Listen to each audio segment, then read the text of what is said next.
Oke.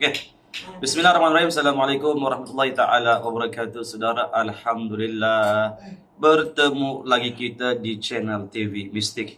Di perkongsian kali ini, saudara, kita akan berkongsi tutorial atau juga tata cara bagaimana kita mengesan aura negatif ataupun gangguan makhluk halus yang berada dalam rumah kita ataupun dalam bilik kita. Tetapi saudara, sebelum itu jangan lupa untuk subscribe, like, komen, dan kongsi jika video ini bermanfaat dan tentunya bermanfaat. Maaf saudara, maaf. Baik, kita berjumpa lagi. Memandangkan saya lebih fokus kepada video pendek, video short. Dan kali ini kita akan buat satu video berkenaan tentang bagaimana kita mengesan gangguan-gangguan makhluk yang berada dalam rumah kita atau juga dalam ruangan bilik kita. Dan tentunya praktik ini sangatlah mudah dan ianya tidaklah susah sangat. Dia hanya memerlukan bahan-bahan atau juga pekakas yang mudah didapat, hanya ada di dapur, ya. Dan cara ini berkesan untuk kita, bahasanya scan, ya. Scan jika tempat tersebut kita dapati ada gangguan.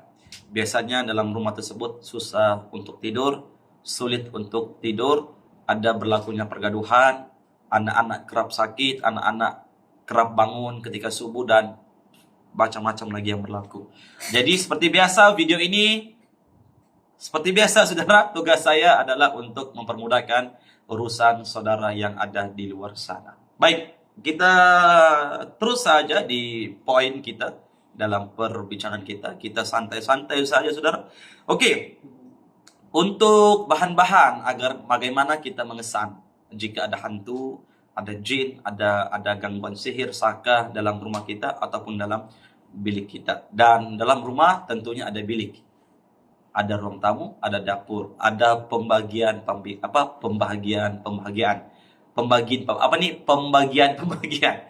Maafkan saya, saya punya suara tidak bagus. Kedua, saya pun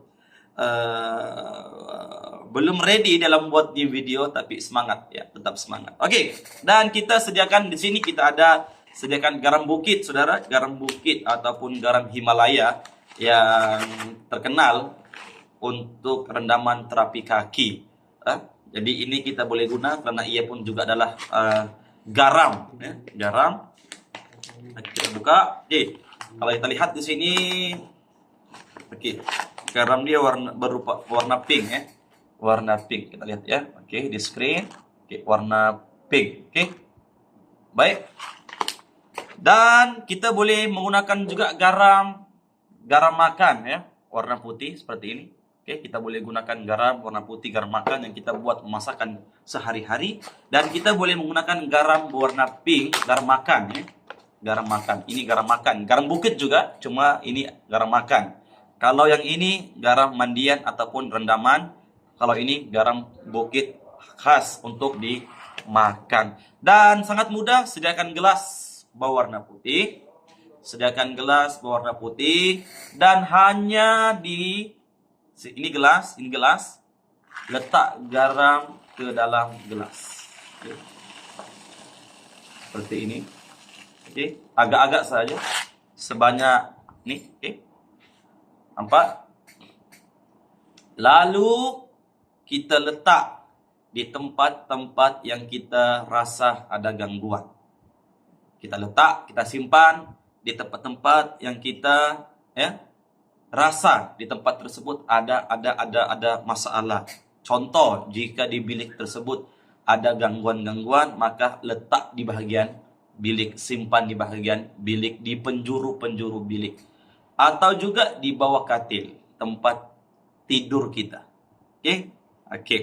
Kalau di ruang tamu, letak sahaja di atas meja ataupun di penjuru-penjuru rumah. Oke, intinya dalam ruangan. Di penjuru boleh, di tengah rumah pun boleh, di mana-mana saja. Tapi kalau diletak di tengah rumah, nanti dikhawatiri anak-anak akan mengambilnya dan membuangnya.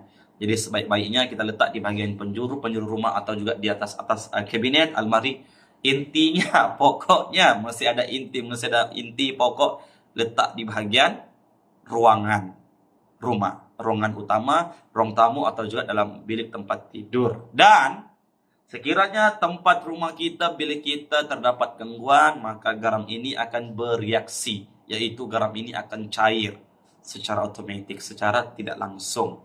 Dan jika suhu bilik tersebut normal, maka garam ini akan normal-normal sahaja, ianya tidak akan memberi kesan apa-apa. Maknanya garam tersebut tidaklah cair. Tetapi jika tempat ruang tamu atau bilik kita tersebut mempunyai gangguan atau juga aura-aura negatif, maka garam ini akan mencair. Dan orang-orang yang tidur dalam rumah tersebut, penghuni-penghuni rumah tersebut akan bermimpi, bahkan juga akan berlakulah perkara-perkara ganjil, seperti terdengar bunyi cawan di dapur, ataupun bunyi piring yang disusun, atau juga bunyi ada sesuatu hentakan bunyi benda yang jatuh daripada atas zinc, atau juga apa-apapun, ya, itu adalah respon atau juga tindak balas daripada makhluk yang ada dalam rumah ataupun dalam bilik kita. Oke, dan ianya sangat mudah, hanya perlukan modal gelas, garam bebas, garam makan, garam bukit, apapun intinya garam bebas digunakan pakai dan tidak perlu dibacakan apa-apa, hanya seperti ini saja. Gelas, garam, letakkan dan letaklah di ruang-ruang tamu ataupun dalam bilik ataupun di dapur. Dan jika tempat-tempat tersebut mempunyai gangguan, ya, garam-garam yang kita letak tersebut akan memberi reaksi. Ianya akan cair dan makhluk dalam ruangan tersebut akan memberi respon. Akan memberi respon barang berjatuhan, atau juga kita terhidu wangi-wangian yang tidak baik, atau bunyi benda-benda jatuh daripada atas atap, zinc, bumbung. Oke. Dan singkat saya saudara, itu sajalah kita punya pertemuan di video kali ini. Dan semoga perkongsian saya di video kali ini bermanfaat. Ianya tidak perlu baca-baca, ya, tidak perlu baca-baca ini, baca-baca itu, dan kita buat bebas. Siang pun, pada hari siang kita boleh simpan, dan malam kita boleh rasakan, ya. Dan kita bagi waktu dalam 3 hari. Hari pertama, hari kedua, dan hari ketiga coba cek, coba periksa bagaimana garam tersebut masih dalam keadaan normal ataupun ada respon, yaitu mencair, atau juga ada termimpi dan lain-lain lagi.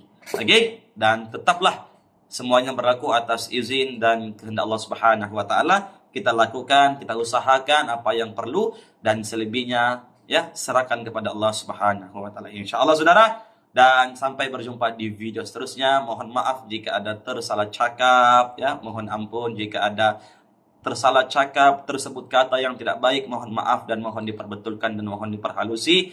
Dan terima kasih kepada saudara yang selama ini sokong, ya, support TV Mistik kita. Dan sampai berjumpa di video seterusnya, insyaallah. Assalamualaikum warahmatullahi taala wabarakatuh.